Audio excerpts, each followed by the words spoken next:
Today I'm going to show you how to train the straddle L-sit position. Now that can be done on the floor. It can also be done on P-bars. That creates a little bit more clearance. It's a little bit nicer on the wrists. We can get even more clearance if we go to these IKEA steps or a small box. Yoga blocks are an option, or you can go right up onto the high P-bars. When picking the equipment, we need to work out what we need from a mobility point of view, from a strength and balance point of view, but also what's going to take us towards our goals. Whether it's for our yoga practice, our calisthenics strength movements like going into a planche, working towards something like a shoulder press.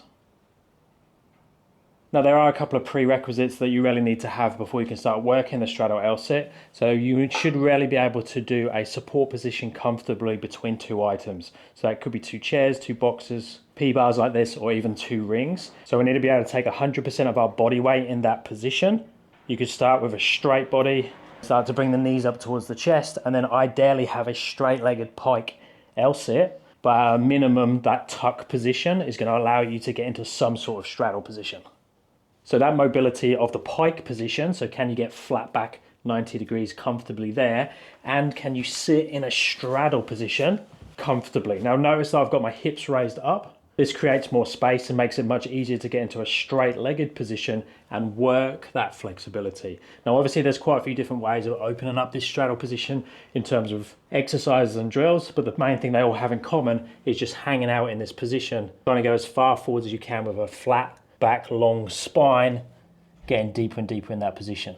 And if you're new to working this straddle position, I'll be doing a mixture of repetitions of open and closing, so straddle good mornings, both seated and standing. Slowly increasing that range of motion, so taking the head closer to the floor in the standing version, reducing the mat on the seated version until you can comfortably do it off the floor. And then just doing some holds in this position. So hanging out here for time, which is then just going to give you more options in the straddle hold itself. And then we just need to assess your current level. So a good way of doing that is to raise your hands up onto something. Just make sure that you have a safety for your butt, because you don't want to fall off the back of this and hit the floor.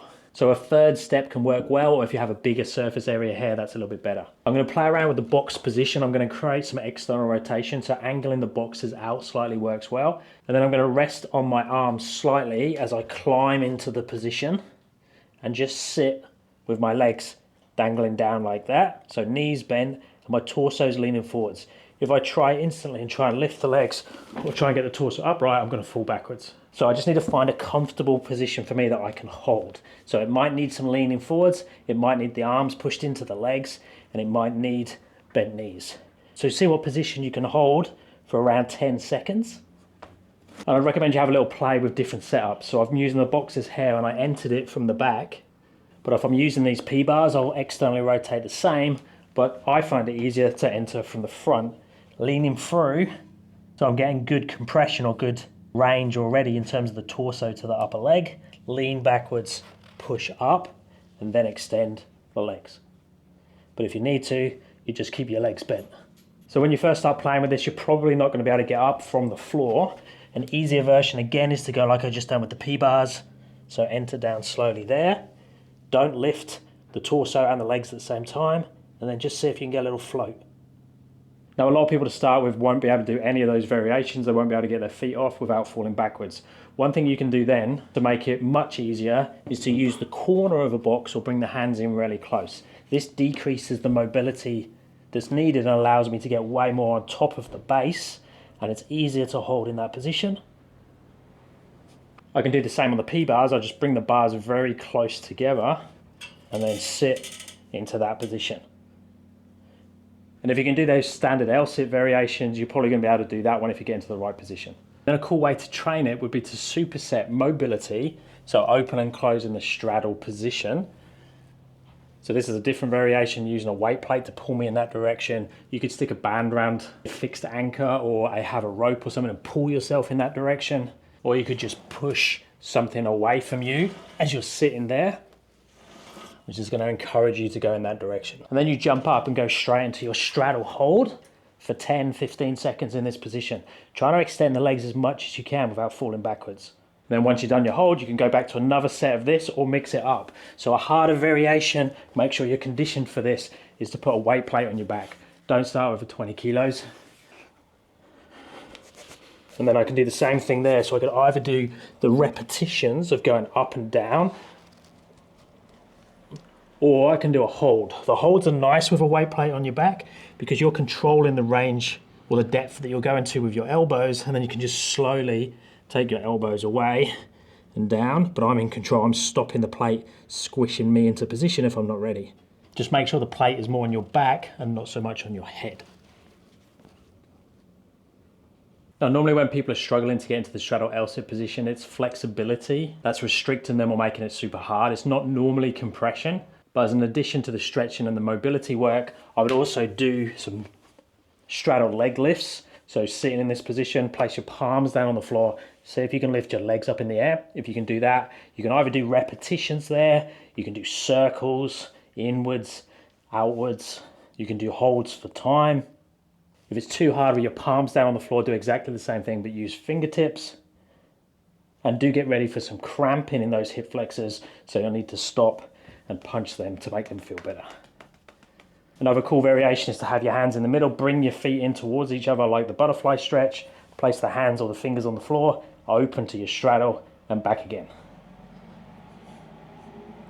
And that type of work can be done in the straddle L-sit itself, so you could go bent legs, extend, back again, extend, back again. Just watch with the extension that it doesn't knock your torso backwards and you fall in that direction. Now there is a couple of ways we can assist ourselves or cheat a little bit. Obviously with any assistance or cheat movements, we need to be careful that we don't over rely on them. So we have the arms, and I'm cheating a bit always with this. So I'm resting on my arms in the position. So if we look here, I could bend my arms, and now I'm really resting on my elbows. I can straighten in that, and I can push my legs in and my arms out to have a little bit of a shelf. Once you get very strong in the straddle L-sit position, you can float your legs off your arms a little bit. I don't have the ability to do that with my range, but I can come back slightly and show you what I mean. So more like that. But ideally you'll be in that nice upright, straight-legged straddle position. Or if you're working on the floor, you could use a band. Now the band goes around the low back, bend one leg and loop it on one foot, bend the other leg, loop it on the other foot, then extend both legs out. And this is a nice way to stretch in this position. So just hang out there. Just be careful, the band will rise up if you're quite flexible and can lean forwards. Now the higher I place the band up on my back, the easier it's going to be to do the next one. So if I try and do this on the floor without the band, I end up in a very low straddle position or can't get up every time. But with the band and a little bit of rocking, I can push up into that position and hold there for time. You can also play with bringing the legs off the arms a little bit.